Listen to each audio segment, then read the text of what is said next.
Estranged cheating dad demands I give him my late mom's inheritance to pay for his debts. AITA, am I an a-hole for refusing to give my dad my inheritance even though he says he needs it more? Okay. So I, a 28-year-old female, need to know if I'm out of line here because my family is making me feel like the worst person alive right now. Sorry if this is a mess, but I'm just so mad. While writing this for context, my mom passed away when I was 18. She was the best, the only person in my life who ever really cared about me. My dad, 55, male, was around, but honestly he wasn't great. He cheated on my mom when I was 13, and while she stayed for my sake, I never forgave him. He moved in with his affair partner about a month after the divorce, and she's been his main focus ever since. Anyway, my mom didn't have much, but she left me a small inheritance, not huge, around $50,000, but it was everything she had. Her will was super clear that it was for me to build my future. She knew how much I wanted to go to art school, but couldn't afford it back then. I ended up working my way through school, so I kept the money in savings, planning to use it for a house or a small business someday. Fast forward to now, I'm finally in a stable place, about to start looking at houses with my partner, 29M, and suddenly my dad pops out of nowhere. He's never really asked me for anything before or, been around, but now he's saying he needs help.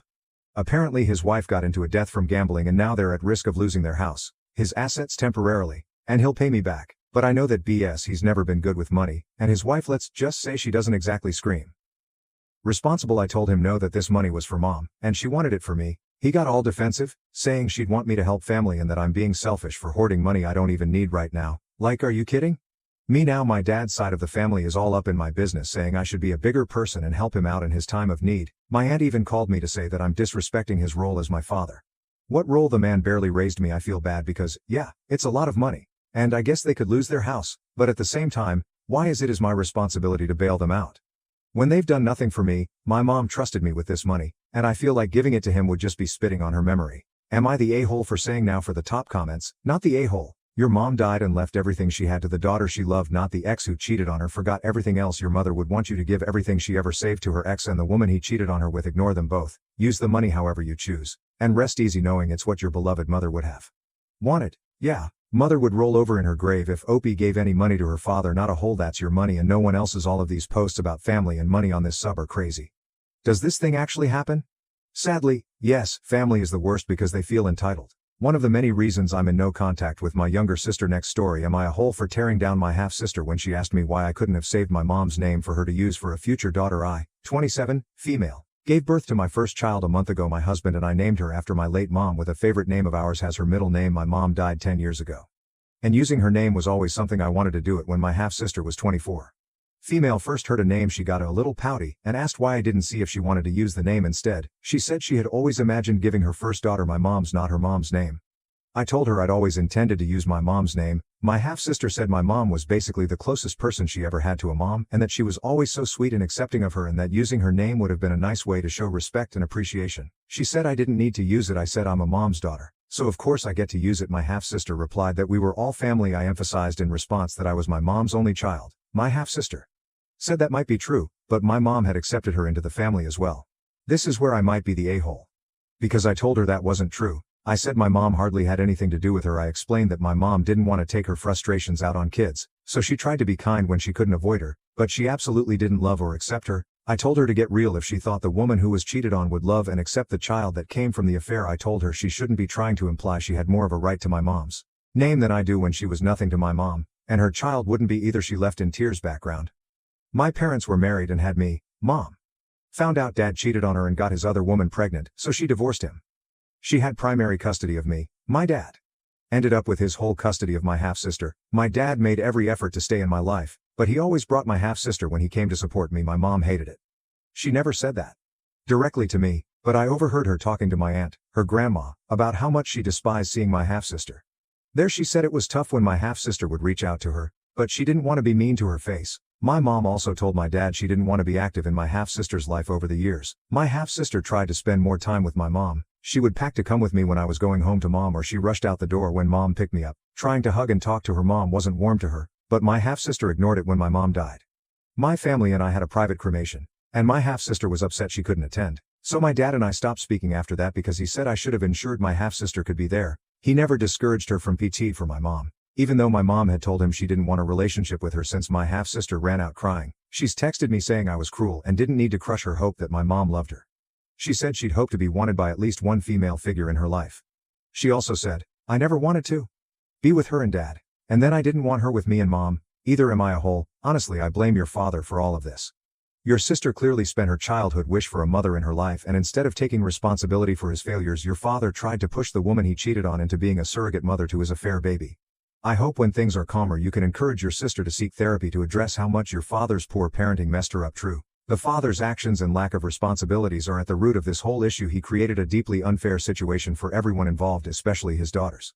It's clear why your half-sister might struggle with feelings of rejection and a longing for a maternal figure, especially if her father failed to provide adequate emotional support and guidance. Not the a-hole. Wow, your half-sister is projecting hard. She may have idolized your mom in her head, but that doesn't change the reality of the situation. Your mom didn't want a relationship with her because of the circumstances, and that's not your fault to sugarcoat or fix. Honestly, she put you in an awkward position by even asking to use your mom's name for her hypothetical kid. You have every right to honor your mom, however you see fit. She was your mom. Period. I bet the dad planted this seed in the half-sister's head that his ex loved her, and it grew into a delusional tree. They both need a major reality check. Exactly what dad should have found another woman to be a female role model instead of his cheating victim. Next story. Might a hole for a fuss to share my college savings with my step-siblings because my mom saved it for me. Hi everyone, I'm Sienna, 19, female, and I'm currently a student. Growing up, I lived mostly with my mom after my parents divorced, but I spend weekends and holidays with my dad, his wife, and my stepmom and their 2 kids, 8 female and 6 male. While I love my dad, I've always felt like an outsider in his new family. When I was younger, my mom started a college savings fund for me. She worked so hard to build it up over the years, and it's the reason I've been able to go to college without drowning in debt. My dad didn't contribute much to it, he said. He had other expenses, especially with my younger siblings, but I've always been grateful for what my mom did. Last weekend during a family dinner, my stepmom casually mentioned that my younger siblings are going to need help paying for college someday. Then she turned to me and asked if I'd be willing to share some of my college fund with them. Since all family, I was completely caught off guard. I told her I couldn't, because that money is specifically for my education, and my mom worked really hard to save it for me. She got upset and said I was being selfish, arguing that my siblings are young and will need support when they're older. My dad chimed in saying it would mean a lot to the family if I contributed even just a small portion. I told them I understood their concern, but that this wasn't something could you do my stepmom a favor and end the conversation? By calling me ungrateful and storming out of the room. Since then my dad has been distant, and my stepmom barely speaks to me unless it is to throw a passive-aggressive comment my way. Even my mom thinks I should have entertained conversation at all, but I didn't want to cause a bigger fight. Now, I'm wondering if I handled this the wrong way. Am I a hole for refusing to share my college fund with my step-siblings? Not a hole. That's your college money. You need to use that for your education. At the next conversation, Opie should remind both stepmom and dad, yes, they will need help paying for their college like I do. My mom saved up $2 for me. Neither of you contributed to it. I suggest you start as a matter of conscientiousness making contributions to their college funds so they get the help they need. It's not my responsibility to sponsor my siblings. It's your responsibility to sponsor your children up. Focus on your mom. If your dad and his wife want to be passive aggressive, spend time at your mom's and avoid them for your peace of mind. You should absolutely not share, because by the looks of it, those two think what belongs to your siblings is theirs, and what is yours also belongs to your step-siblings. Remove yourself from that. Complicate and cherish your mother. She sounds phenomenal. My mother cared enough to save for her offspring. Dad, I'm sorry that your new wife doesn't care enough about her offspring to save for them, but it was your choice to marry her after you left my mother, not the a-hole. Your stepmom smoking is good for you, for standing your ground. Your stepmom wants your mom's money. Crazy. Opie's mom needs to speak to the stepmom and say which save for your own kids' college funds instead of coming after money I saved for my own child. Stop embarrassing yourself and being entitled. Next story.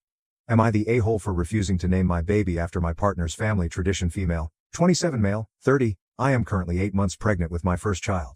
A baby girl with my partner looks 30 We're beyond excited to meet her and have been working in all the preparations, nursery, baby gear, parenting books, you name it. But we've hit a massive wall over one thing. Her name. Luke's family has a tradition where every firstborn girl is named Agatha. Great-grandmother, grandmother and mother all have this name, and apparently it's non-negotiable for his family that we carry it on. To be clear, Agatha is fine name, but it's just not the vibe I want for our daughter. I've always loved unique modern names, and I feel like our daughter should have her own identity, not a hand-me-down name that she didn't choose. I've tried compromising. I suggested using Agatha as her middle name or even giving her a modern name with a similar vibe, like Isa or Athena, but Luke and his family are adamant. They've called me selfish and disrespectful, and even said I'm trying to erase their legacy. His mom keeps sending me baby blankets embroidered with baby Agatha like it's already decided, and his grandmother made a big speech at Thanksgiving about how she's so proud to welcome another Agatha to the family. I've told Luke that while I respect his family's tradition, this is our daughter and I want us to agree on a name that feels right to both of us. I'm overcomplicating this and should just honor the tradition since it's clearly important to them. Here's the kicker: I found out that Luke himself hates his own family name, which was passed down to him through their boy tradition. He goes by his middle name because he thinks Horace is his real first name. Is embarrassing. When I brought this up, he said, "Yeah, but that's different now." I'm getting the silent treatment from his mom, guilt trips from his grandma, and Lucas acting like I'm being unreasonable for standing my ground. My friends are split. Some say I should just give in to avoid family drama, while others agree this is a hill worth dying on. So Reddit, am I the a-hole for refusing to name my baby after my partner's sacred family tradition? Now for the top comments: definitely not the a-hole. It's your child. Naughty family heirloom traditions are nice, but they shouldn't override what feels right for you. As parents, stick to your guns and choose a name you both love. Thank you. That's exactly how I feel. Traditions are great, but they shouldn't feel like chains. I just want my daughter to have a name that feels special to her, not one chosen out of pressure. Do you now call him Horse? I fully would only use that from now until he drops the name for your child, not the a-hole. It's reasonable to want a name you both love for your daughter. You've already compromised by offering Agatha as a middle name, but Luke and his family's insistence is unfair to his own discomfort with his name adds inconsistency. It's your child and both parents should have equal.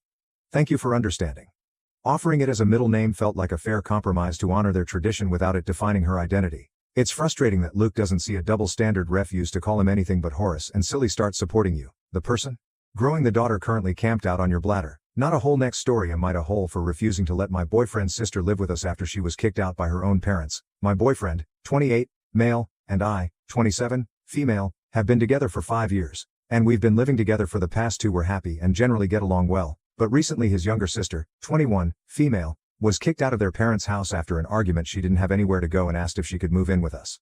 I immediately said no. I said no because she's messy, loud, and incredibly entitled. I've had issues with her in the past because she used to come over unannounced and eat our food and leave a mess in our apartment. On top of that, she's been known to borrow money from family and conveniently forget to pay it back. I tried to explain to my boyfriend that it wasn't comfortable with her living with us, especially since I have a 1-bedroom apartment. I also work from home, so having her around all the time would disrupt my routine. He argued that it's temporary and that families should help each other out. When I stood my ground, he called me selfish and accused me of not supporting him when this family needed help. His sister also heard about my refusal and started bad-mouthing me to other family members, saying I'm heartless and trying to ruin their bond. Now my boyfriend is upset and his sister is furious. Should I have accepted for the sake of peace? I feel bad, but I also believe we're entitled to our own space and boundaries. So am I the for refusing to let her move in, not the a-hole? Your space and boundaries matter. It's not your job to fix their family drama, especially with it's clear should disrupt your life. Your boyfriend needs to respect that your boyfriend's sister has a pattern of bad behavior, and that alone is a valid reason to not want her living with you. It's important to stand firm on boundaries even if it causes some tension in a family. Comfort is important to the boyfriend. Is also showing a pattern of bad behavior towards his girlfriend, not the also. There are a number of reasons why staying together won't work if she can fight with her parents. I'm sure you'll keep having issues every day. She should go and patch things up with her parents.